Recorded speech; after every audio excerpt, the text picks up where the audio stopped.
Hey everyone, how's it going? Welcome back to InfoGamer.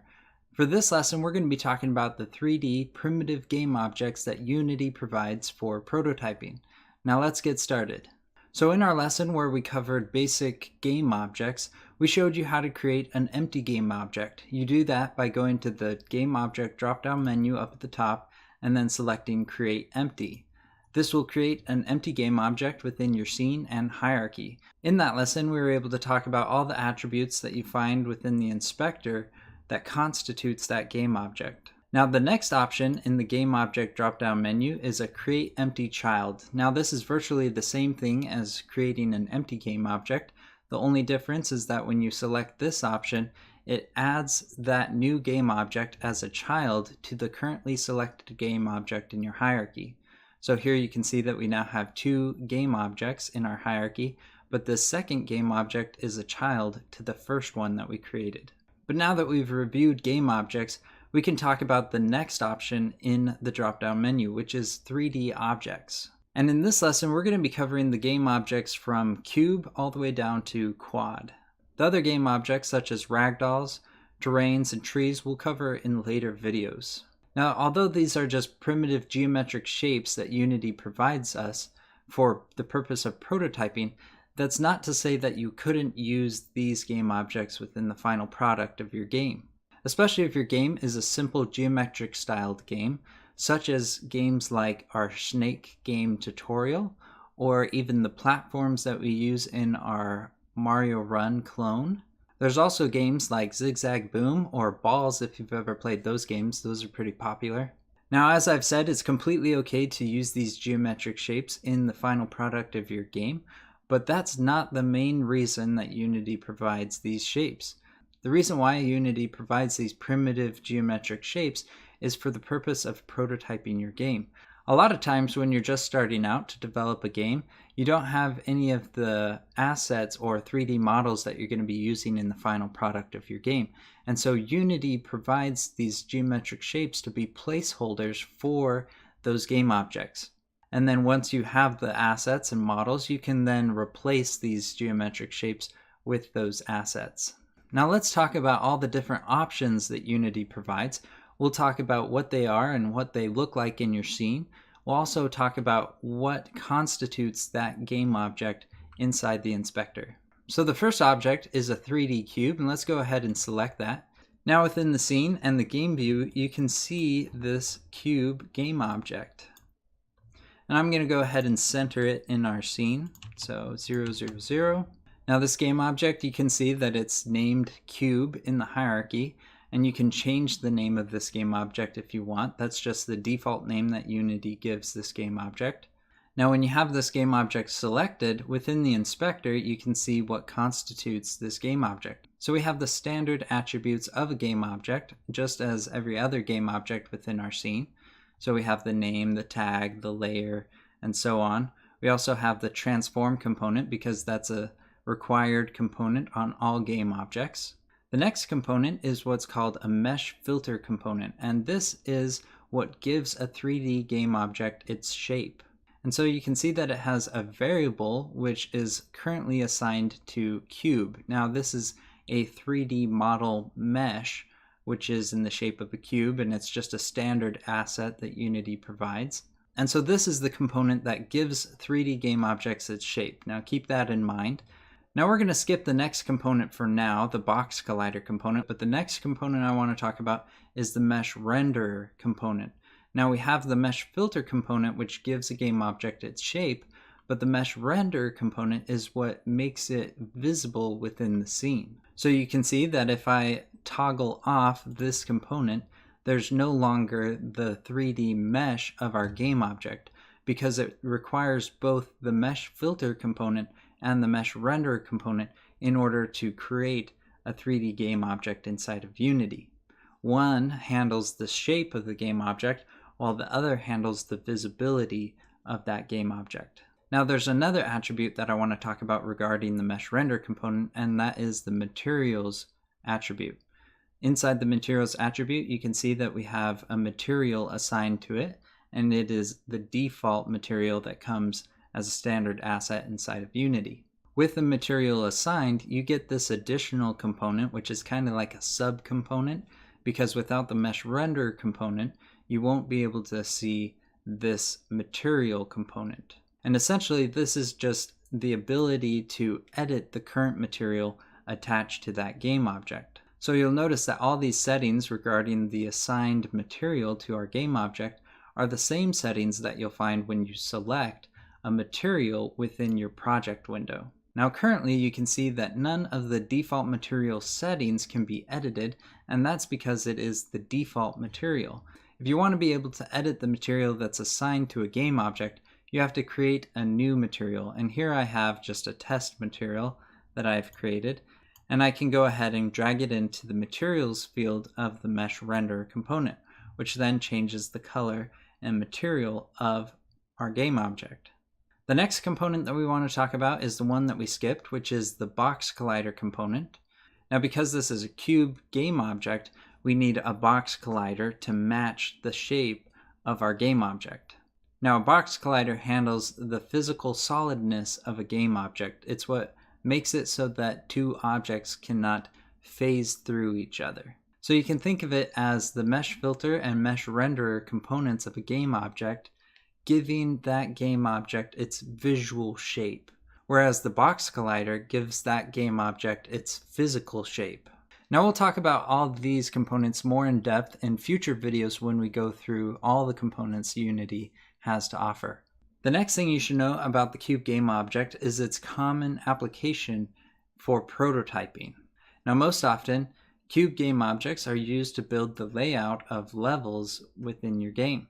So for example, a cube could be used to be the floor that all your characters will be walking on. It can also be used to create walls and ceilings and platforms and bridges and so on. Now to do this, you'll just want to scale your cubes in the X, Y, and Z directions to build things like walls and floors and so on. So right here I'm building just a nice big platform for other game objects to sit on. Now let's move on to the next 3D game object that we can create, which is a sphere. So when we create a sphere, you can see now within our scene and hierarchy, we have a sphere game object. Now all these 3D game objects that we're going to be talking about today are really similar to one another when it comes to what they're made from inside the inspector. So the sphere game object has all the attributes that constitute a game object, including the required transform component. And you'll notice that it has three other components that are really similar to the same three components that we talked about regarding the cube game object. So we have a mesh filter component. The only difference is that the mesh that is applied to the mesh field is not a cube mesh, instead it's a sphere mesh. So this is what gives our sphere the visual shape of a sphere. We also have a mesh render component, and the material that's assigned is the default material. The other major difference regarding the sphere game object is the collider. Now with the cube we had a box collider, with the sphere we have a sphere collider. Now it would be pretty weird to see a sphere with a box collider on it. Now it's entirely possible. All you would have to do is remove the sphere collider and attach a box collider. But we're not going to do that in this lesson. Instead, I'm going to tell you the most common uses for a sphere game object when it comes to prototyping. Now the sphere game object's most commonly used for things like item pickups, power-ups, and extra points. It can also be used for other inanimate objects. But you can think back to our Mario Run clone. We used a sphere game object to be a placeholder for our coin pickups. Now let's move on to the next game object. If we go to our drop-down menu, we can see that the next option is a capsule game object. Now this is one that you're probably a little less familiar with. But essentially it looks like this, and you can see it within our scene. So this geometric shape is what's called a capsule. You could probably also call it a pill, but if you're talking to other people, you want to refer to it as a capsule. You can also think of it as being like a cylinder, but with a hemisphere on each end. So let's look at the inspector for this game object. You'll see that we have the game object attributes and the required transform component.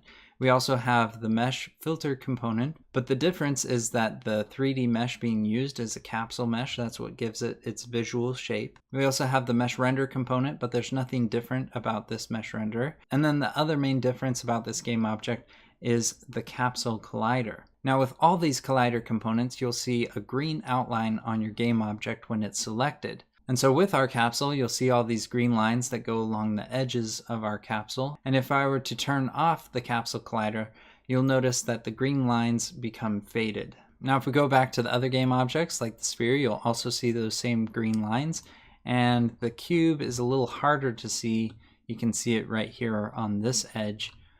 But there's also an orange line that highlights the selected game object, and that makes it a little harder to see the green line. Now, capsule colliders are most commonly used to be placeholders for characters in your game, especially player-controlled characters. You can also think back to our Mario Run clone, where we used a capsule to be the placeholder for our chef character. Now the next game object is a cylinder game object, and you'll notice that it's quite similar to the capsule game object. The only difference is that it's really in the shape of a cylinder instead of a capsule. So whereas the capsule has rounded ends, the cylinder does not. Now the only difference between the capsule and the cylinder is that the mesh applied to the mesh filter component is a cylinder mesh. But you'll even notice that the cylinder uses a Capsule Collider component. The reason for this is that Unity just does not provide a cylinder collider. Now cylinder game objects I don't use very often when prototyping, but there's one application that I can think of, and that is using the cylinder game object in a similar way you use the capsule game objects. So you could use it as a placeholder for characters in your game, and you could specify a difference between things like good characters and bad characters, where you have the good characters be capsules and the bad characters or enemies be cylinders. You could also specify a difference between player-controlled characters and maybe bots or what's called NPCs. So you could have player-controlled characters be capsules and bots be cylinders. Let's move on to the next game object. The next game object available is what's called a plane. Now a plane is kind of like a 2D game object because there's no third dimension to its mesh. It only has mesh expanding in two directions. But this is different from what's called a sprite and UI game objects. Now when we look in the inspector for the plane game object, you'll see that most of the components are virtually the same as the other game objects that we've covered so far. The only real difference is that we have a plane mesh for the mesh filter component, and we're using what's called a mesh collider component. Now a mesh collider component is what's used for all the different shapes of models that you might have for your game. This allows you to just apply the same mesh that you're using for the visual representation of your game object, and you apply it here in the mesh field of the mesh collider component, and that will create a collider for the shape of that game object. Now the last game object that we want to talk about in this lesson is the quad. So I'm going to go ahead and create the quad game object, and then I'm going to move it so that we can see it within our scene and game view. Now you'll notice that the quad is much like the plane game object, whereas it's just a flat square of polygons. Now the main difference between the quad and the plane is that the quad is much smaller, as you can tell, and it's actually made up of fewer polygons. Now the quad is actually made from one single polygon, which Unity then divides in half to create two triangles, whereas the plane is made from 100 polygons, and Unity divides each one of those polygons into two triangles, so that means 200 triangles in total. The other major difference between quads and planes are the axes orientation. So the plane is oriented on the X and Z axes, while the quad is oriented on the X and Y axes. Now as for the application of quads and planes, you can use these in similar ways as you would the cube game object, where you can use them to build the environment of your level. You could use them to be the backdrop of your level. So if you're making a 2D game, you could apply a texture to a plane and have it be the background for your game. Sometimes people also use planes and quads to create menu systems when they're not using the UI system of Unity. Now all the application of these game objects that we've talked about with regards to prototyping are just common practices and suggestions that I've made. They're by no means the only way to use these game objects. Now you can use these game objects in a number of different ways. It's really up to you on how you're going to use them. You can even go about building entire games just using these primitive shapes. I hope you feel comfortable now to play around with these game objects inside of Unity. If you have any questions about these game objects, make sure that you leave them in the comments below.